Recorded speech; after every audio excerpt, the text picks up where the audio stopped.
ভারতের প্রধানমন্ত্রী নরেন্দ্র মোদী আজ সুইডেনের গথেনবার্গে পৌঁছেছেন।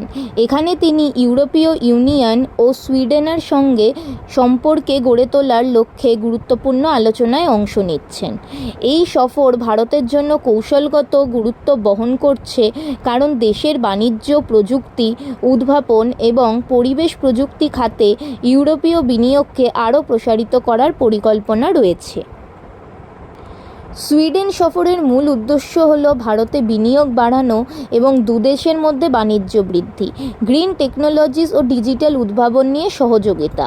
ইউরোপীয় কমিশনের চেয়ারম্যান উর্সুলা ভন ডের লিয়েনের সঙ্গে যৌথ উদ্যোগে শিল্প ও প্রযুক্তি বিষয়ে আলোচনা, জলবায়ু পরিবর্তন, অর্থনীতি ও স্টার্টআপ ইকোসিস্টেম নিয়ে পর্যালোচনা সেশন।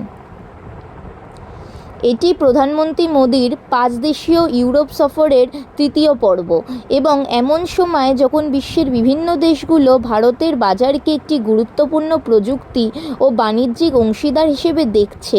এই সফর দুই পক্ষের সম্পর্ককে আরও গভীর করার ধারা চালিয়ে নেবে এবং আন্তর্জাতিক অর্থনীতিতে ভারতের অবস্থানকে শক্তিশালী করবে বলে মনে করা হচ্ছে।